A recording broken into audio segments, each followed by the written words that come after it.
এখন যে গল্পটা বলবো এটা সাল্লামা পুফিকা থেরি। অতীতে যখন আমাদের বিপাসী বুদ্ধ অর্থাৎ 91 কল্প পূর্বে পৃথিবীতে আবির্ভূত হয়েছিলেন, তখন এই থেরি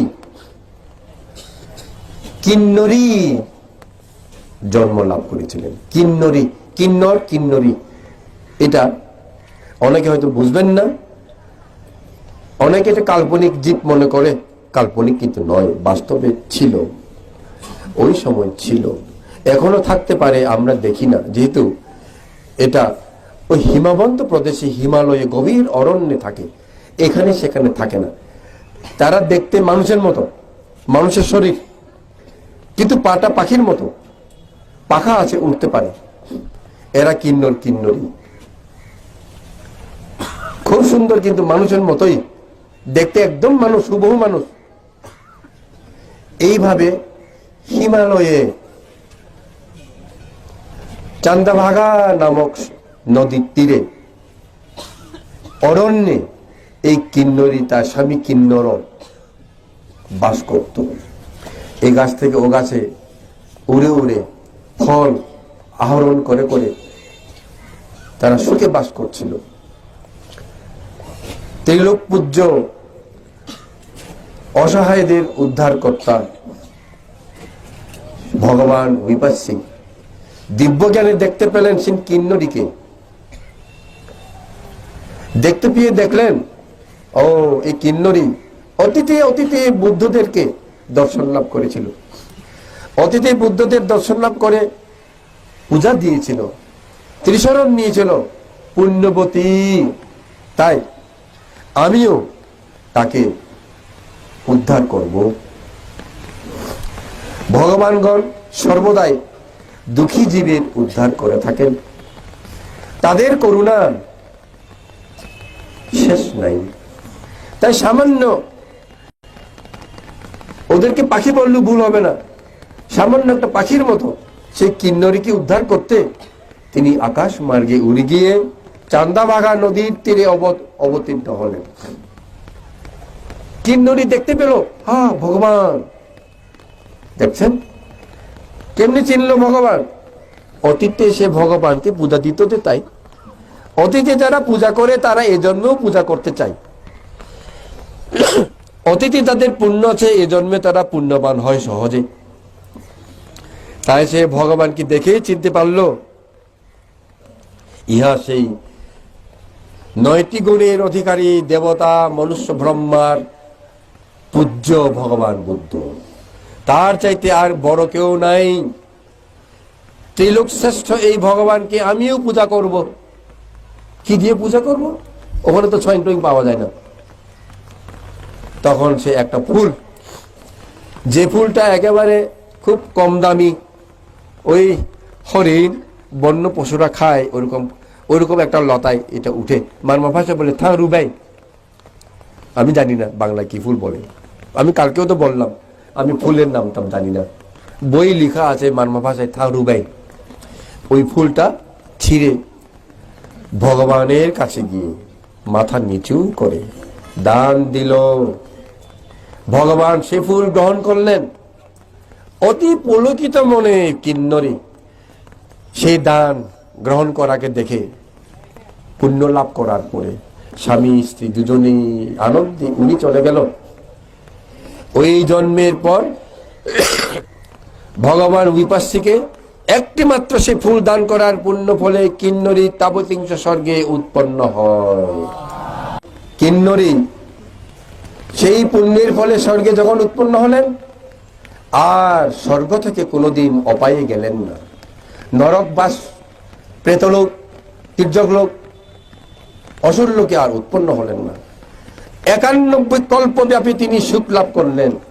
পরিশেষে ভগবান বুদ্ধ যখন পৃথিবীতে ধর্ম প্রচার করছিলেন, তখন তিনি কৌশাম্বীতে জন্ম নিলেন। জন্ম নিয়া সৃষ্টি ঘরে, ধনী ঘরে জন্ম নিয়া খুব জ্ঞানবতী গুণবতী হয়েছিলেন, যে কারণে সেই কৌশাম্বী রাজ্যের রানী শ্যামাবতীর বান্ধবী হয়েছিল। রানীর বান্ধবীকে সহজে হওয়া যায়নি, গুণ না থাকলে অনেক গুণ থাকতে হয়। আপনারা সেই গল্পটা হয়তো জানেন না। শ্যামাবতী খুব পুণ্যবতী ছিল, রাজা উতেনার স্ত্রী, ধর্মবতী ছিল, কিন্তু তার একটা শত্রু ছিল মাগন্ধী। এই গল্পটা আপনারা অন্য সময় হয়তো আমি বলবো, শুনবেন। মাগন্ধী সবসময় শ্যামাবতীর দোষ খুঁজত এবং শ্যামাবতীকে মারবার জন্য ষড়যন্ত্র করেছিল। সত্যি একদিন এই মাগন্ধী শ্যামাবতীকে তার প্রাসাদের ভিতরে আগুন জ্বালিয়ে দিয়েছিল। শ্যামাবতী রানী তার 500 জন সঙ্গিনী সহ রাজপ্রাসাদে পুড়ে মারা যায়। কিন্তু পুণ্যবতী শ্যামা, এর নাম ছিল তখন শ্যামা, সে মারা যায় নাই। কেন? ওখানে সেটি ছিল না। কেন ছিল না আপনারা বলবেন? যারা পাচ্ছিমা ভাবী, যারা অন্তিম জন্মগ্রহণকারী, যারা শেষ জন্ম নিতে এসেছেন নির্বাণ লাভের জন্য, তারা কোনোদিন মরে না। হাতি চাপ দিলেও মরে না, তাদেরকে বিষ খাওয়াইলেও মরে না, গুলি মারলেও মরে না। তাই মাগন্ধী মরবে কেমনি? সে তো জন্ম নিতে আসছে নির্বাণ পাওয়ার জন্য, শেষ জন্ম। তাই মাগন্ধী শ্যামাবতীকে আগুন ধরিয়ে মারলেও শ্যামা সেখানে ছিল না, তাই সে বেঁচে যায়। কিন্তু তার অন্তরে সংবেগ জাগ্রত হয়, ও আমি যদি থাকতাম আমিও মৃত্যুবরণ করতাম। সুতরাং এই জীবন কত যে ক্ষণিক, এই দেখলাম এই নাই। একটু আগে শ্যামাবতী রানী জীবিত ছিল, আমার সাথে কথা বলছিল, এখন আমি দেখছি শ্যামাবতী মৃতদেহ, মৃত। আমারই শরীরও তদ্রূপ সেইভাবেই মূল্যহীন। এখন জীবিত আছে, এখন মরে গেলে কোনো মূল্যই থাকবে না। তাই এই মূল্যহীন আমার এই শরীরকে মূল্যবান করতে হবে, এই জীবনকে সার্থক করতে হবে। কিভাবে?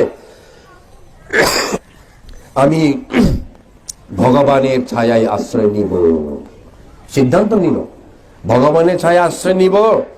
তাই ভগবানের কাছে গেলেন, প্রবজ্জা নিলেন, ভিক্ষুণী হয়ে গেলেন। ভিক্ষুণী হয়ে ধ্যান সাধনা শুরু করলেন।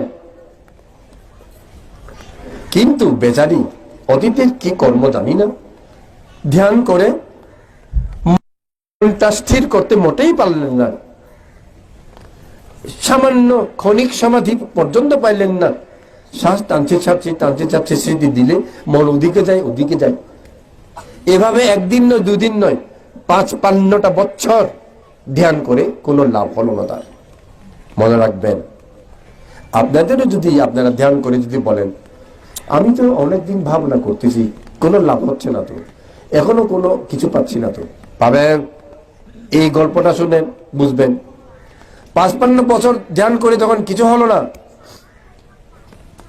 ভগবান বুদ্ধ দিব্য চক্ষে দেখতে পেলেন শ্যামাথিরিকে। ভগবান বুদ্ধ বুঝতে পারলেন আমার এই থেরি কন্যা এবারেই সময় উপনীত হয়েছে মুক্তি লাভের। এখনই উপযুক্ত সময়ে আমি তাকে ধর্ম দেশনা দিলে সে সেই মাফিক ধ্যান সাধনা করলে সে অরহত হতে পারবে। ভগবান বুঝলেন। এতদিন ভগবান বুঝেন না কেন আপনারা বলবেন? সময় হয় নাই, পরিপক্ক নয়। যে কোনো পারমি পাকতে সময় লাগে, গাছের ফল যেমন পাকে, পারমি না পাকলে কাজ হয় না, মনে রাখবেন। তাই এখন যেহেতু তার সময় হয়েছে, ভগবান তাকে ধর্ম শিক্ষা দিলেন, উপযুক্ত ধ্যান শিক্ষাও দিলেন। এইবার সে শ্যামাথেরি ভগবানের উপদেশ পেয়ে, আদেশ পেয়ে, শিক্ষা পেয়ে অধীর আগ্রহে একনিষ্ঠ মনে ধ্যান সাধনা শুরু করে দিলেন। 1 সপ্তাহের ভিতরে চতুর সম্পিদা সহ অরহত্ত মার্গফল লাভ করলেন। তখন সেই থেরি তার অতীত জন্ম পূর্বানিবাসা জ্ঞান দিয়ে দর্শন করলেন। আমি কি পুণ্যের ফলে অরহত হয়েছি, আমি অতীতে কি ছিলাম, সে উদান কথা পালিতে বলছে, একা নাবত্তিকো কাপ্পে ইয়াং পুফাং আদাদিং তাদা দুগ্গতিং না জানামি বুদ্ধা পূজাইদাং ফালাং। সে বলছে 91 কল্প আগে আমি যখন কিন্নরই ছিলাম, আমি মাত্র একটা ফুল দান করেছি, সেটাও বড় দামি ফুল নয়। সেই ফুল দান করার পুণ্য ফলে ইয়াং পুফাং, সে পুষ্প আমি দান করেছিলাম, সে দানের ফলে দুর্গতিং না জানামি, দুর্গতি কি জিনিস, অপায় কাকে বলে আমি আর বুঝতে পারি নাই। তার মানে অপায় কোনোদিন আর উৎপন্ন হয় নাই, কোনোদিন নরকে যায় নাই, প্রেত হয় নাই, ভূত হয় নাই, পশু পক্ষী হয় নাই, অসুর হয় নাই। ইয়াং বুদ্ধা পূজাইদাং ফালা, আমি যে 91 কল্পব্যাপী আর কোনোদিন অপায়ে যায় নাই, শুধু সুখ লাভ করেছিলাম, ইহা বুদ্ধকে পূজা করার ফল। বুদ্ধা পূজাইদাং ফালাং, ফল ইহা বুদ্ধকে পূজা করার ফল। উপাসক উপাসিকাগণ 91 কল্পব্যাপী সে শুধু সুখ লাভ করেছে তা নয়, সে একটা মাত্র ফুল দান করে এখন অরহত্ত মার্গ ফল লাভ করেছে।